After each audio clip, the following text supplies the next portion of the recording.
This is Pet Life Radio. Let's talk pets. The views conveyed by the guests on this program do not necessarily represent the views of the host or owners of the Doggy Diva Show and do not necessarily constitute endorsement of products. Medical information shared by the guests on this program are those of the guests and are for informational purposes only. They should not replace the medical advice of your veterinarian.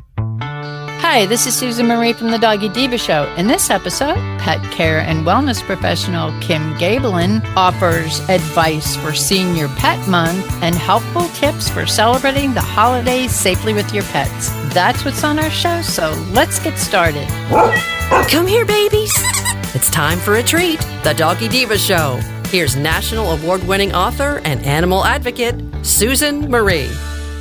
Hi, welcome to the Doggy Diva Show, the show for animal lovers. I'm your host, Susan Marie, and as always, I'm joined by my canine co-hosts, the Doggy Divas themselves. Thank you for joining us today as we bring you the experts in the pet and animal world right to you. Contact us at thedoggydiva.com. That's the DOGGYDIVA.com. We love hearing from you, so go grab a cup of coffee and your pet's favorite treat, and we'll be back in just a moment.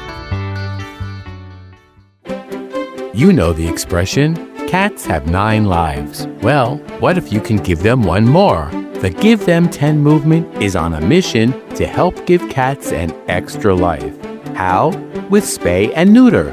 Spaying or neutering your cat helps them live a longer, healthier life. And it helps control free-roaming cat populations too. Learn more about the benefits of spay and neuter and meet Scooter, the neutered cat, at GiveThem10.org. That's GiveThem10.org. Let's talk pets on PetLifeRadio.com.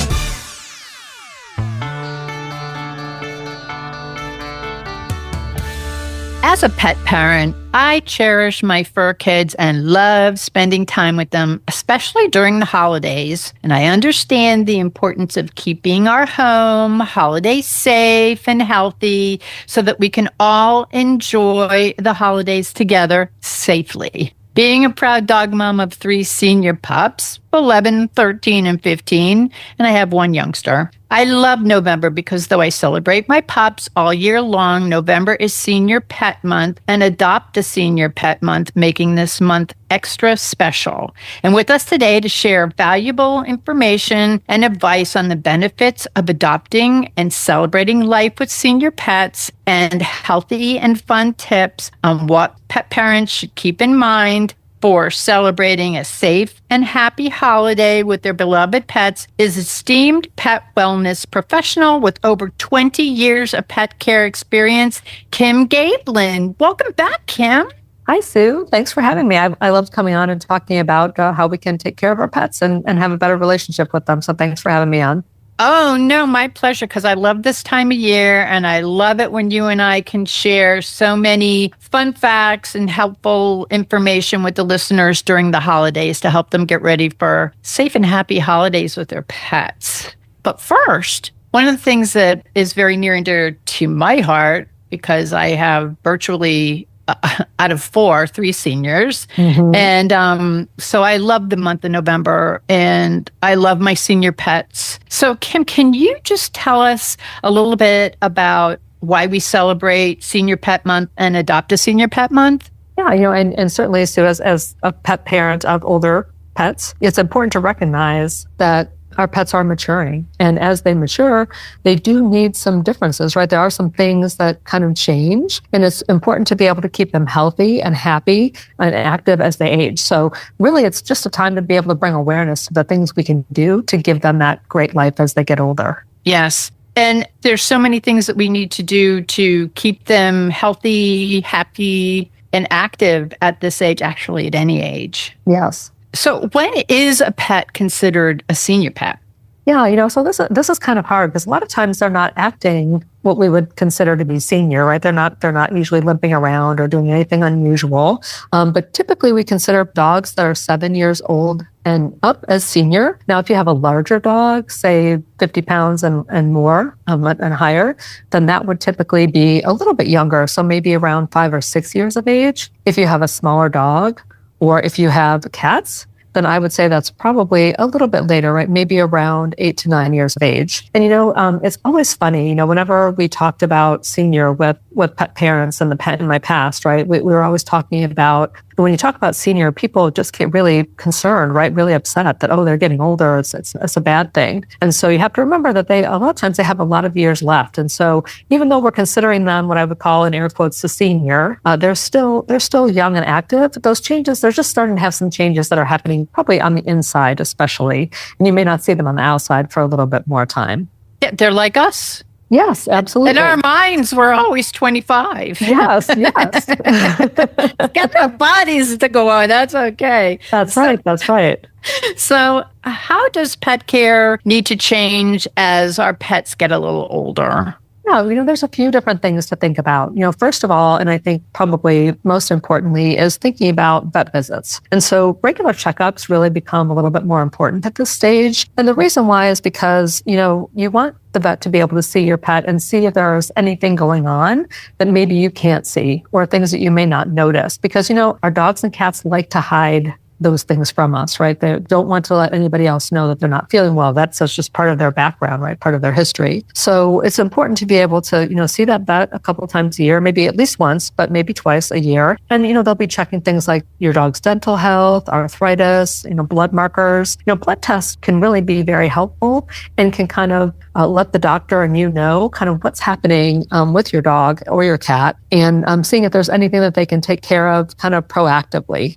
So that's really important. And, if you're seeing any changes in your senior dog or cat, things like more thirst, more urination, difficulty like going up and down stairs or maybe getting in the car, changes in appetite or weight, either higher or lower, bad breath, cloudy eyes, hearing loss or confusion, it's important to get that checked, right? That could be a sign of something else going on. And again, anytime you can be more proactive with it, then that can really be very helpful to help your pet, again, be healthy and be happy. Kim, that's so important. My veterinarian does this. There are some veterinarians that offer senior wellness care, like a special on the exams, because mine encourages me to actually bring mine instead of annually once every 6 months. And it's good. I have peace of mind. I know what's going on with my dogs. So I'm very happy about it. But I think that sometimes I didn't know it existed till one day someone said to me, are you bringing her in 6 months for her senior wellness?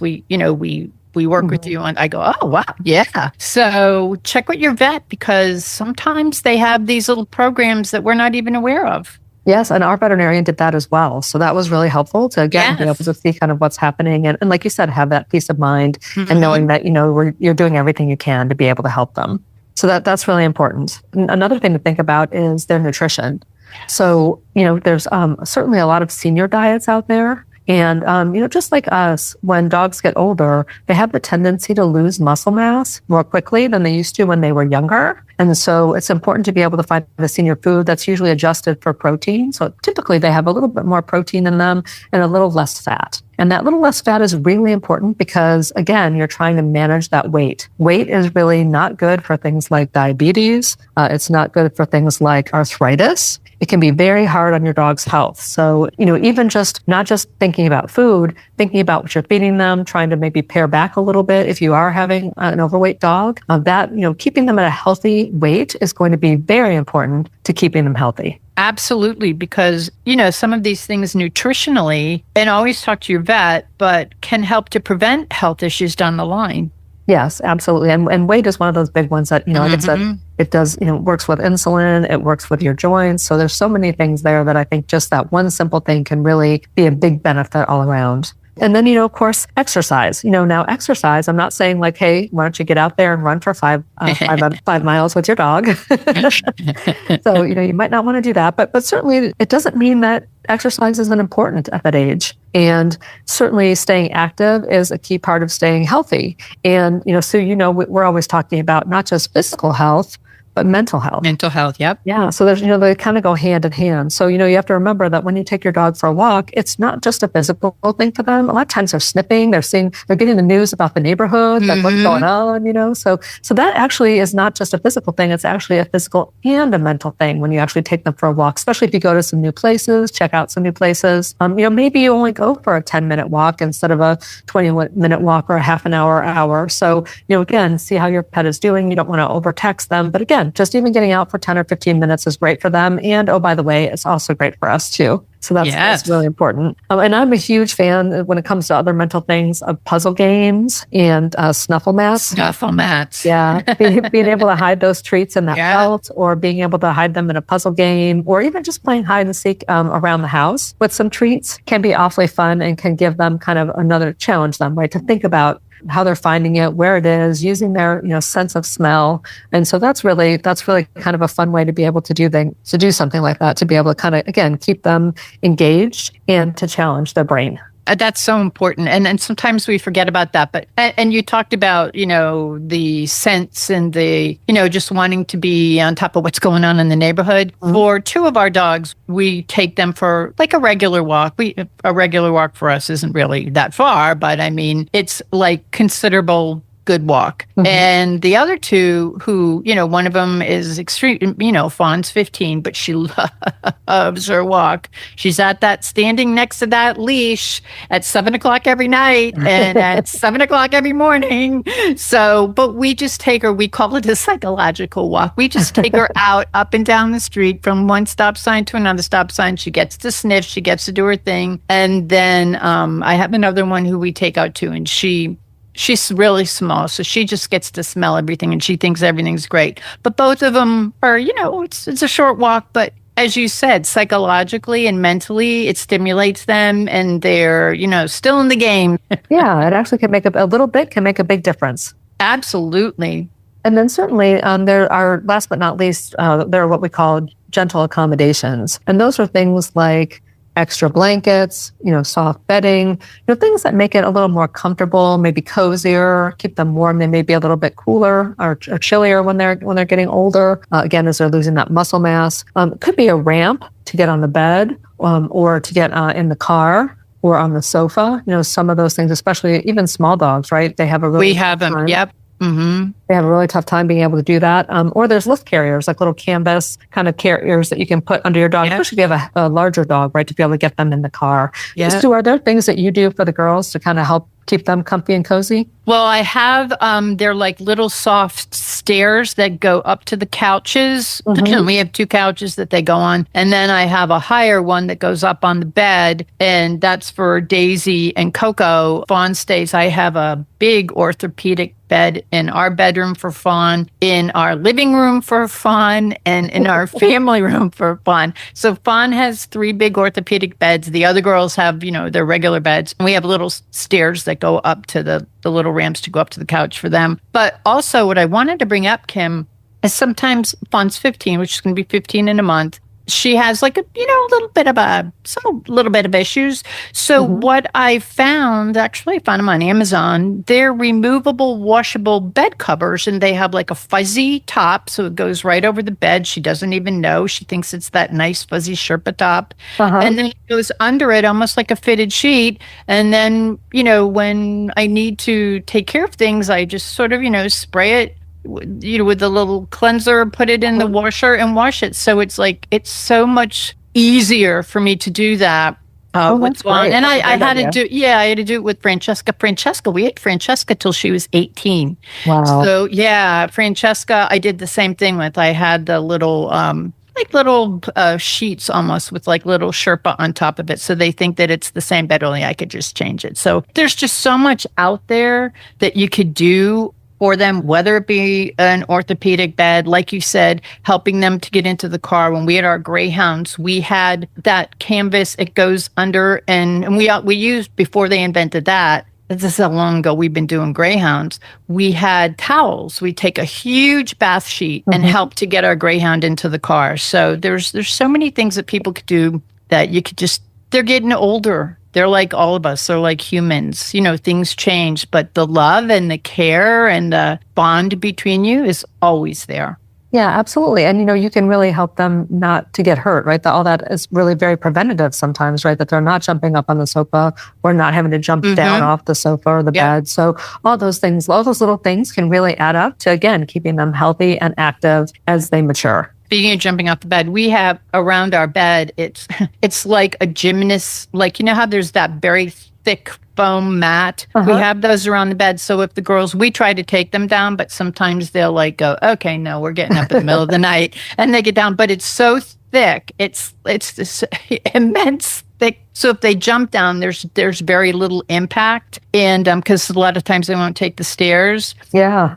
And another thing I wanted to mention, Kim, is this is what I've found. This is very unique. And Coco did it with Francesca. She actually took care of her because Francesca lost her vision and her hearing. And she became her eyes and ears. And she's now doing it for Fawn because Fawn's lost her vision and she's almost totally deaf. So Coco has taken, even though Coco's 11, Fawn's 15, she takes and she kind of leads her. She's her little doggy helper. We find that Sassy, who's 6, she helps Daisy. Now, Daisy's a little more ambulatory than Fawn. Fawn's had quite a few surgeries since we've, adopted her. But yeah, it's amazing how they help themselves too. Yeah, they know. They know something's going on, and that they want to be there for their companion. Yes. So that's it does your heart. It does my heart good. John and I's heart when we see that they really take care of them and they clean their ears and do all that. It's a very cute thing. The animal world is very interesting. Yes, indeed. Now, it's also, as we said, I love this month. It's Senior Pet Adoption Month. So what are some of the reasons that senior pets make great pals? Yeah, I love this because, they really do make excellent adoption choices. And so, certainly they've kind of been there, done that, right? As mature dogs, that they're, kind of past the crazy, energetic puppy phase, so that really helps them kind of be more calm. Typically, a lot of times they're potty trained, maybe they have to get potty trained in your house a little bit differently, but I mean, they should kind of know they just need to learn the routine. Yeah. That's right. And a lot of times they're just so happy to have a new home, especially going into a shelter if they haven't been there before. They may feel very uncomfortable and, not really sure what's going on because they've only been in a house for as long as they can remember. So it's really, a lot of times when they're in a house, they feel very, very comfortable and very, very calm about being there. They're also typically very trainable or already trained. Yes. A lot of them know their basic commands. Yes. They have experience with people typically. They tend to pick up commands more quickly even than a young dog does. That whole teach an old dog new tricks is true. Yes. You certainly can do that. So they're very trainable. And so that makes it real easy to be able to have them in the house. And they're often less demanding than a puppy. If you think about it, they're not as active, right? They don't have to go out in the middle of the night typically. I mean, they may when they get older, but they typically don't have to go out all the time. They don't have to go on those long walks that we were talking about earlier. So we don't have to do that. And they may not need constant attention. They might like a little bit of time to themselves sometimes. So a lot of times they can fit into your family really pretty seamlessly.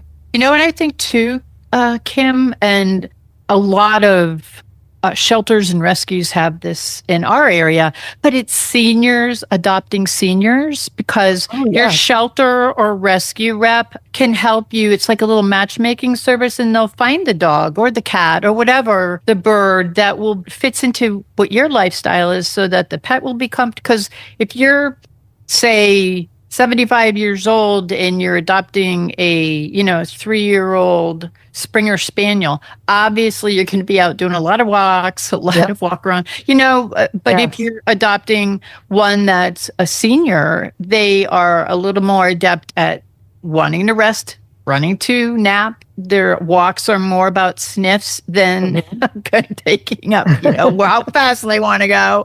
So sometimes I believe that adopting seniors is really, really great. And if you are a senior, you may want to talk to one of your local shelters or your local rescues to ask if they have a program like that, or is there a dog that they could recommend that would, you would be able to bring home. And you may want to start by foster the dog, because I'll tell you what, Kim, the 3, we got one from a shelter and two from shelters, one from rescues. They are senior dogs who had a hard time adapting to living in the shelter people are wonderful. But if you're used to having your own bed, having a quiet life, maybe you were just with one person or two people, who knows what happened. But sometimes if you adopt a senior or foster, they have foster programs. You can even foster them and take them home for the weekend, take them home for the day. You can foster them for an unlimited amount of time because sometimes they're seniors and they may not be adoptable. So they may let you be like a forever type foster, and they provide the medical care. They pay for the medical care and the food. You get food. So, I mean, there's a lot of things that go hand in hand, so that a senior adopting a senior or a senior fostering a senior, sometimes it's a perfect match. Yeah, it sounds like a win-win. I mean, it's really a great way to be able to get some of that companionship. But maybe you can't have someone, a dog there all the time or a pet there all the time. So it's a great way to be able to kind of still get some of that love and help them, kind of be less stressed because they're not in the shelter kind of environment. So it gives them a break. And it also, gives you the chance to give feedback right back to the shelter about what works for them and what doesn't work for them. Yep. So when they do get adopted, then, that gives them kind of a little bit more information about what it's like to be able to live with them. I just think that's a great idea. And I think, if you are, senior and you do want to have a dog, I think it's great to be able to think about a senior dog. I think that's a fantastic idea. And I think, maybe you think, oh, I can't do that because I want to have that. But, you can, because you can have one that's, like you said, less excited, less energetic, but, still but loving, very vibrant. Yeah. Very vibrant, very loving, still active. And they all have their own personalities. So as old as they are, they all have their little personalities. They have their little tricks they do when you give them their treat. I mean, a lot of the things I encounter them because I had no background on the ones that we adopted. And you find out, oh, this one knows how to sit for a treat. Oh, this one does a little dance for a treat. Oh, this one, knows how to open the door, knows how to tap on the door when they have to go to the bathroom. So it's like so many of them come pre-trained or they have so much going on. If you're observant when you're going through this, you may get a dog that is like so easy. And because someone else laid the groundwork and for some reason they couldn't have him anymore, maybe they were hospitalized, maybe there was, a tragedy, you don't know. But you can tell these dogs were loved. Yes. And so adopting a senior dog or fostering a senior dog, I mean, it really can be a very rewarding experience for both you and that lovely little fur baby. Absolutely. So how about if we take a break right now, and when we return, Kim is going to share some helpful advice on celebrating the holidays safely with our pets. We'll be back in just a moment. The Doggy Diva Diaries is proud to announce the Paw It Forward initiative in loving memory of Miss Olive. Each month, a portion of the proceeds from Miss Olive's trilogy of award-winning books will be donated to a selected animal welfare organization. The designated charity will be revealed at the end of each Doggy Diva Show episode. Miss Olive's legacy of kindness and love lives on in her books, which are about a lonely little rescue dog who spreads the message that it's not what you look like on the outside that matters. It's the love in your heart that counts. Her books are available on Amazon, Barnes & Noble, and other online booksellers. Help Miss Olive paw it forward and visit us at thedoggydiva.com for more information. Let's talk pets. Let's talk pets On Pet Life Radio. Pet Life Radio. PetLifeRadio.com.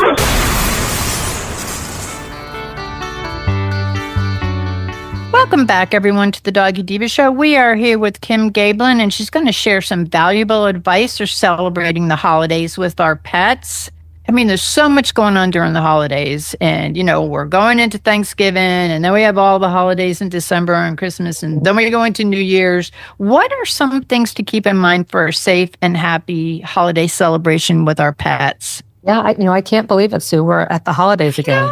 Where did the time go? Like, how did it get here so fast? I know. So, and there are some things to prepare, right? It's not a lot of huge things, but there are some things to kind of be mindful of to be able to have that safe and happy holiday, because it is kind of an exciting time both for us and for our furry family members. And so here's a couple things to think about. I always say that there's 3 sets of holiday hazards to remember for a fun, fantastic furry holiday, and that is festive decorations, food, and feelings. Yes. The three F's. The three F's of the holidays or whatever. So I think that, certainly when it comes to decorations, we have to think about, no matter how you celebrate, there's the tree, obviously, and there can be a tree in your holiday celebrations. And so when you're thinking about the tree, we're thinking about the electric cords or, being able to tape or tie them down to make sure that they're not kind of around for chewing or tripping, or shocks. And, one of the things you can even do is to unplug the lights when you're gone. Yes. So that kind of, even if they do get into the lights or they're chewing on any cords, they don't get into any trouble if that happens. Certainly, the ornaments, if you have ornaments around, then you want to maybe keep the breakable ones or edible looking yummy ones up a little bit higher. That includes any kind of those salt cookie, those salt dough cookies. Yes. Not very good for pets. So you want to keep them out of reach of your furry friends, and keep those lights kind of out of reach. And certainly I would say absolutely not to tinsel. Yes. Don't do tinsel. Garland, is a much safer alternative because tinsel can really get into their digestive system and cause a lot of problems. So you want to be able to stick with garland instead. And then with trees, if you do have a tree, if you have a fresh tree, those trees can leak sap, or the water that you have them in can also contain preservatives, and that can make your dog or cat sick. So you want to make sure that you're covering the water basin securely, with some foil, with some, saran wrap or something, to be able to kind of make sure that they can't get in there, or, better yet, even, go artificial. So that's another way to be able to kind of be careful around the tree.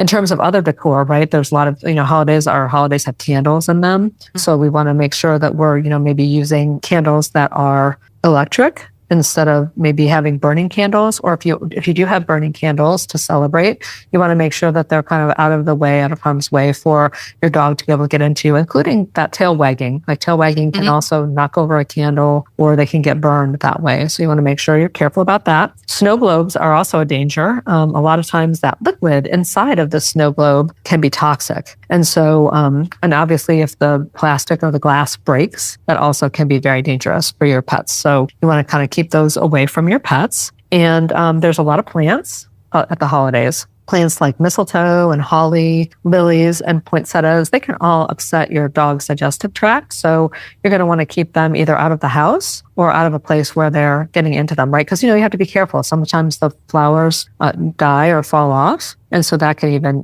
just something as simple as that could get them sick. So you're going to want to be careful about that. And then, of course, the gift wrap and the gifts under the tree. There's a lot of ribbon around. Mm-hmm.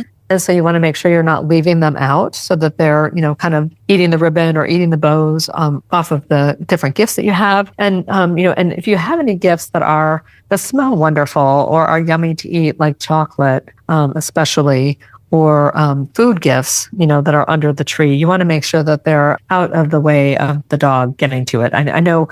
So when I wrap gifts for my dog, I would always make sure that no bows or ribbon on it, and I would make sure that he could usually smell it whenever it was around. So he would find it early and open it if he could. So sometimes I had to hide those until it was really time for the holiday opening, and so that would keep him safe and out of kind of harm's way. Well, do you remember the story I told you, Kim, about now? Miss Olive had 3 legs. She had no teeth. She had a hard time balancing herself, but we had these great treats, and Olive was her nose. She could tell where they were. I could control everything in the household with these treats. And the night of Christmas Eve, we laid out all our presents because we know not to lay anything out before then. And we found Olive with her. We didn't even know she was running around, but there's no rugs around the tree, so that it was hard for her to keep her grip. So she stayed away from it usually. Well, no, we put that bag down. Big mistake. Couldn't find Olive, but we found Olive with her head in the bag on top of her, 3/4 of her body covered. And she was so happy. And we went, but you don't think of those things. I mean, you're thinking, oh, good, it's Christmas Eve. We have all our company coming over. The dogs will stay away. And no matter what the dog's limitations are, they can find a way. But I also wanted to tell you something that I learned because, Sassy's a puppy. She's a young dog. So we've had her for a few years, and we learned, different things because I have mostly senior dogs who have some interest, but not really much interest in the tree. I have to build a faux present fortress around our tree. So what I do is I go to our discount store and I buy a bunch of, they look like gift wrap boxes, all different sizes, small, medium, large. So what I do is I very artfully put them around the tree so they look like real. There's no ribbon on them. It just is decorative boxes. They're really very pretty. And but I don't use them for real things because I don't want to go in them. But it builds like a fortress around the tree. It looks like we have a whole bunch of presents under the tree, very beautifully wrapped. They're the boxes. But it's what I did to keep her away. And she's like, oh, this is too much trouble. I'm not even going to go back near that tree. So, but those are things that I do. And I mean, they were relatively inexpensive. I just went to one of our discount stores, bought a bunch of these boxes and built them around. And it works perfect. Yeah, or sometimes we take boxes. Yours sounds much prettier than my idea, but sometimes we'll take boxes that maybe came from the stores that we ordered them from, came in the mail, and so we'll take those boxes and either wrap them or put them around. Just put them around and just form a, kind of like you said, a little barrier even to the tree, and be able to kind of keep them away from the tree, right? Keep the dogs and the cats away from the tree, or at least the dog anyway. The cats are usually a little bit more agile to be able to get up in the tree. But certainly being able to build a little fortress, can make it look pretty, but also, kind of keeps it all safe. Because, you want to make sure that you're not putting everything down that they might be able to get into. And so, it is so easy to just wrap it and put it there. You're like, oh gosh, I'm so happy. I'm wrapped. I'm under the tree and it's all good. But yeah, you definitely want to make sure that the things you put under there are the things that they will not want to get into. And the tree will thank you for it.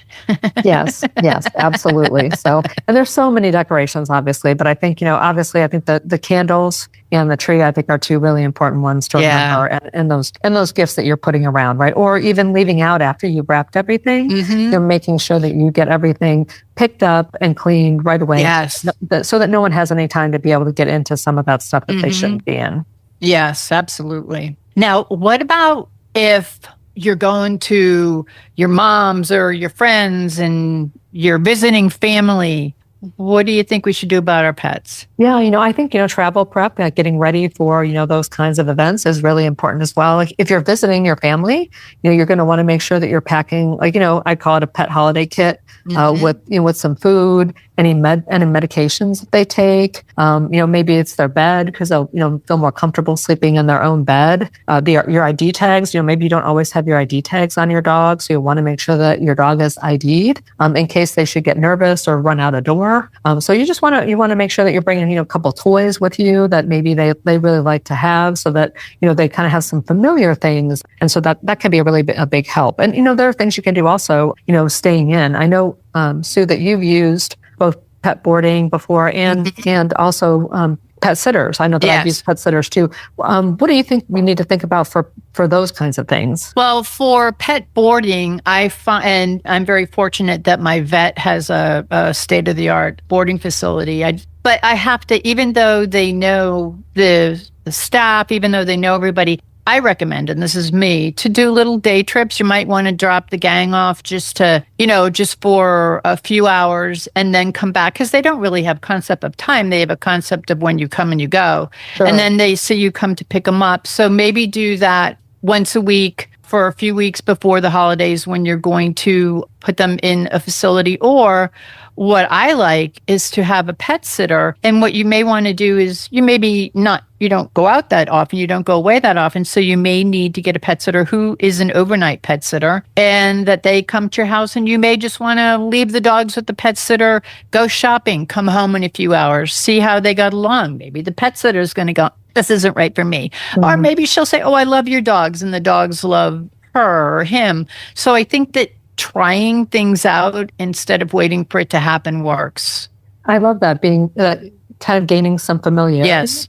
Mm-hmm. And then I think also it gives the dogs a peace of mind because they feel like they know who this is. It's not just the newest thing the first time that you walk out the door and you're gone for, 3 days a week or something. So I love that idea because I do feel like it would lower their stress level. Mm-hmm. I know certainly as a pet parent, it would lower my stress level. Yes. And even when you're away for a couple of hours, you're going, oh my gosh, I wonder what they're doing. But in their mind, it's like, when is mommy and daddy coming to get me? Their concept is, when are they coming coming back and ours says, oh my gosh, I hope they're okay. So and then if you do the short little trips, the day trip, drop them off at, let's say 10 in the morning and pick them up at 2 in the afternoon. I'm just making that.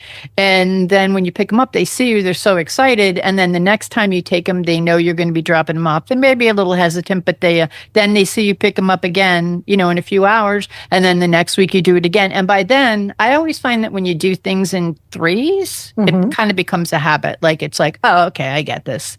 Yeah, we've got this down. And no problem. Yeah, right? no problem. Yeah, no problem. It's all good. It's all good. Yeah, I love that idea. That's a great idea. You don't always think about that. So that's a great way to be able to kind of get that done now, before the holidays or right upon us, if you can, before you go on a trip or do something else. That's a great idea. Now, we're talking about all the celebration stuff. Can't wait for the holidays to start. We're sitting there talking about it. And of course, what I'm thinking about is food. So we have people coming over for the holidays so that we'll be, there'll be festivities going on. We'll have people here eating with us. And we put the dogs in another room. Everyone wants to see the doggies. So how should pet parents celebrate the holidays by sharing food from the table? What is this something you recommend, or do you think that it's something that maybe we could do something alternatively?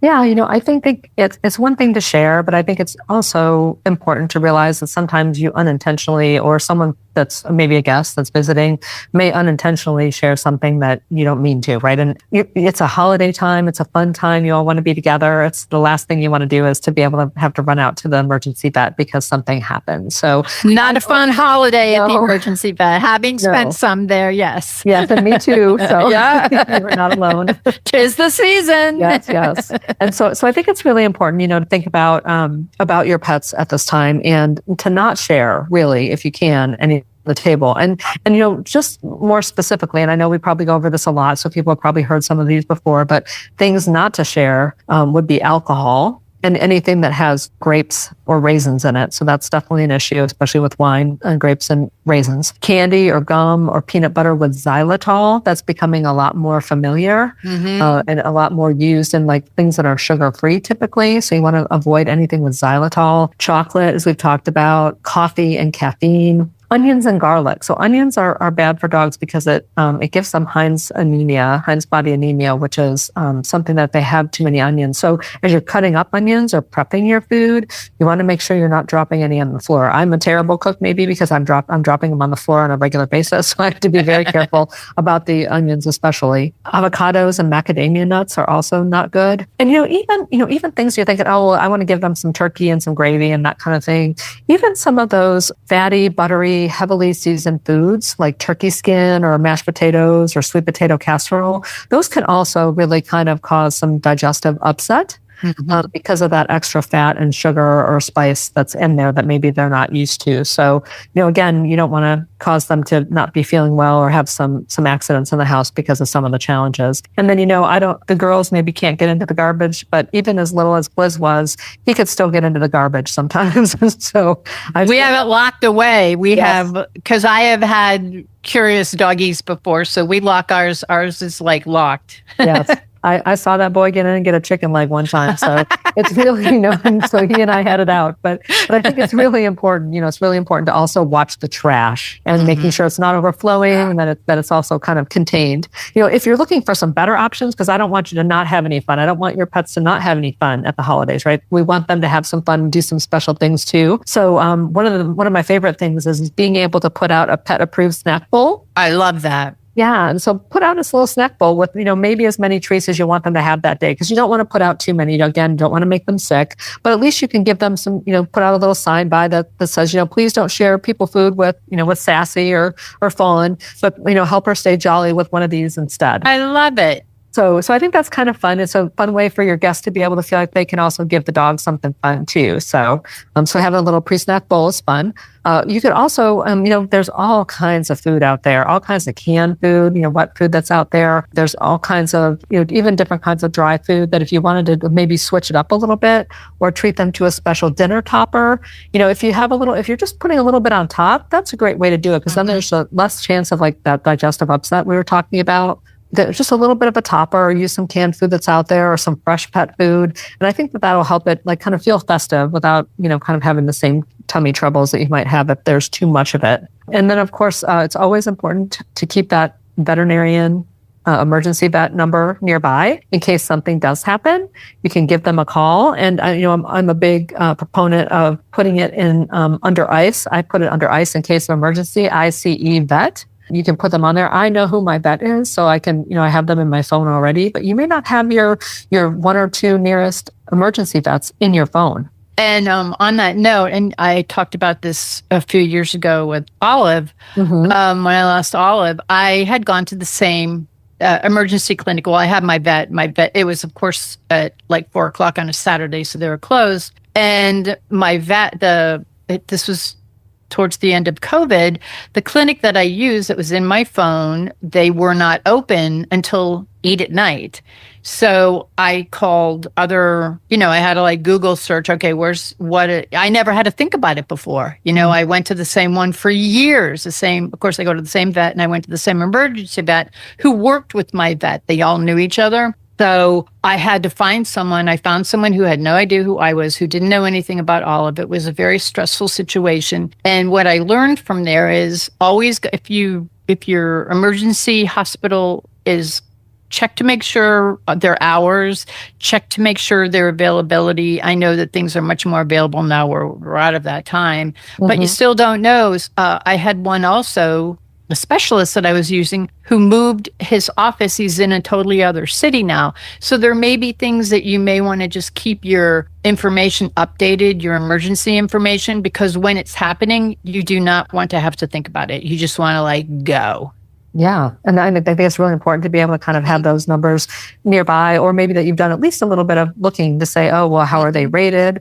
What have I heard about them? Who does my vet recommend? So being able to just at least have them right there. It used to be that on my refrigerator, I used to be able to have, maybe a little magnet or whatever, but my refrigerator doesn't take magnets anymore. So it's great to have it in your phone. This way, whenever you're out and about and something should happen, you also have it with you. So my phone is almost always with me. So it's a great place to be able to put it. Now, what about a special dinner? Like if you want to, you want to treat them, let's just say you're just home. It's you and your pet, you and your family and your pet, and you want to you don't have to worry about other people being around, and you want to give them a little special dinner. What do you think?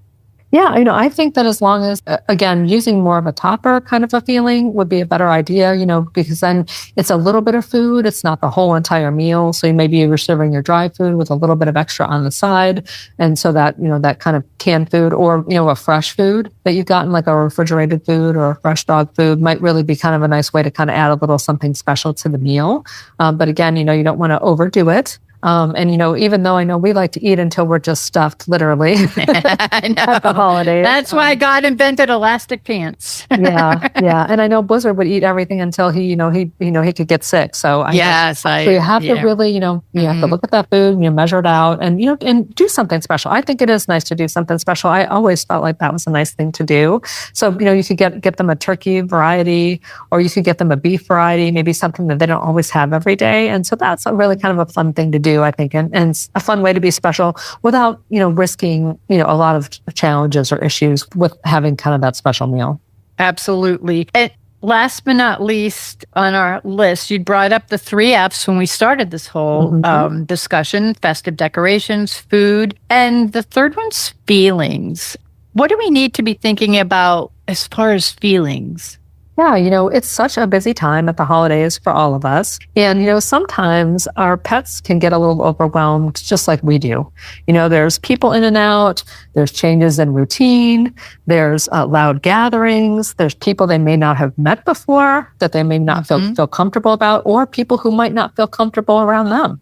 So there's a lot to think about when it comes to like feelings, right? That can make your pet feel kind of very anxious and left out. So, in order to keep their spirits bright, there's a few things to think about. Trying to keep your routine as much as you can. Obviously, we can't keep it exactly the same, but if you do, tend to take a walk or have some playtime or sitting down, having some time on the sofa, at least have some of that going on, right? So that there's some semblance of that happening at least every few days. And then, if your dog is anxious, if you know your dog and they're anxious, create a calm space for them.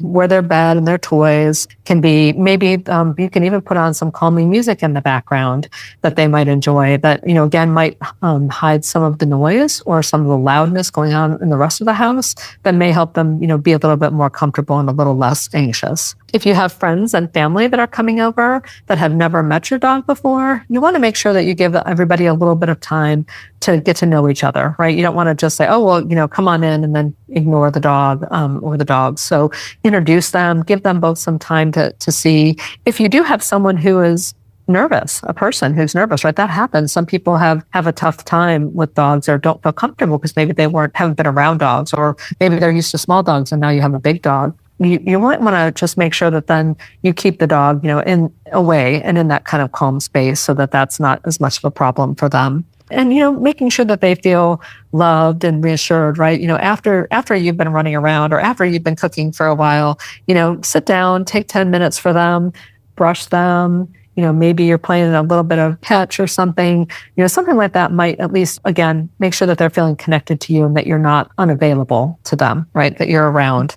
And, I love the suggestions you had about the traveling and being able to take them in for some test runs for boarding or with a pet sitter. That's a great way to, again, make them feel more comfortable, more confident in what the routine feels like, and not to feel like, they've kind of left out or left behind. Yes. And, and of course, I always love at the end of the day, it's just nice to sit down and cuddle for a few minutes. If your dog is a cuddler, then, that's a great time for you to get a little bit of refreshed, a little bit of warmth, a little bit of love, and, just that nice scratching that you might give them. And that really certainly makes them feel comfortable, right? That you're feeling better, that you're relaxing for a few minutes. And that will probably make them less anxious too. So being able to manage those feelings, it's not really hard, but I think it's just at least being aware of it as you're kind of running through the holidays to see kind of how they're doing and kind of checking in with them and seeing how they're feeling. And I think that's all you really need to do to make sure that they make it through the holidays without feeling too left out.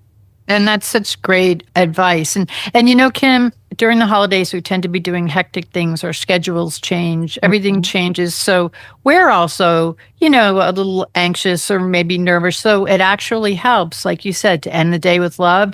End your day with love, sitting on the couch, sitting in a chair, being on the floor with your fur kids. And it really helps to calm not only them, but it helps to calm you. I always say a snuggle goes a long way. Yes, especially at the holidays. Yes. So I'm hoping that all this information helped everybody. I mean, it was really, these are great things that you shared. And I also I'd like to make an announcement. The Doggy Diva Show, we're really, really proud to be announcing this. This is a new program. It's called the Paw It Forward program, and it is in loving memory of Miss Olive. And each month, we are recognizing a possum animal organization. And Kim, I want to let you know that our first organization we're recognizing is the Exceptional 4 Paws for Ability. And I know this is an organization that is very near and dear to your heart. Could you tell the listeners a little bit about them? Yes, they really are a fantastic organization. And thank you, Sue. I'm very honored that this gets to be your first donation. And congratulations. This is a great opportunity to be able to help some other organizations be known and be supported by people who care about pets. So thank you. 4 Paws for Ability, they basically specialize in training and placing task-trained dogs as like service dogs, facility dogs, and hearing ear dogs. And they're really specifically focused on children and veterans. So I love this program. They're really trying to provide that life-changing care for them with a task dog. And that dog is specifically trained for whatever task that particular child or veteran needs. So I love this this is, the kids' books, Olive's books, Miss Olive's books. I love that this is kind of the connection of what they do, right? And they're helping kids. And I think that whole kids and pets really comes full circle when they're being able to have a service animal that can actually help them, but also their pet that can give them love and attention as well. So I think that they're really a neat organization. You can find them out at 4, the number 4 paws for FOR ability.org. So they're really a great organization. They're just outside of the Dayton area. And so you may not have heard of them before, but they're doing really some fantastic work. And I think, being able to think about the holidays and donating to organizations now is a great time to be able to think about some of those other organizations that are out there. Yes. And thank you so much for bringing this to our attention or sharing this with me. And I want to thank you so much for sharing the amazing organization. And I just want everyone to know that each month, a portion of the proceeds from Miss Olive's trilogy of award-winning books, the Doggy Diva Diaries, will be donated to a selected animal welfare organization. And Kim, we are so honored that Four Paws for Ability is the first recipient of our Paw It Forward program. So I want to thank you so very much. And I also want to thank you for being our guest and for sharing such valuable and helpful information for pet parents looking to celebrate the holidays safely with their pets, and for sharing why senior pets make such great additions to our families. So, Kim, I want to wish you and your family the happiest of holidays, and thank you again for sharing such wonderful information with us and such a wonderful organization. Thank you, Sue. Happy holidays. Thank you, and we'll be back in just a moment. Molly, here's your dinner. Zeus, that's not your food. Don't let that happen to your precious cat. Elevate your cat's eating experience with the Cat Tree Tray. The Cat Tree Tray keeps your cat's food off the floor and conveniently located on the cat tree. It's the perfect way to eat. It's a beautiful wrought iron tray that easily attaches to your cat tree and keeps dogs and other critters out of your cat's dish. A must for multi-pet households. There's a 6-inch tray for large bowls and a 4-inch tray for smaller bowls. Purchase your Cat Tree Tray today. Go right now to cattreetray.com. That's cattreetray.com. cattreetray.com. Let's talk pets Let's talk pets on Pet Life Radio. Pet Life Radio. PetLifeRadio.com.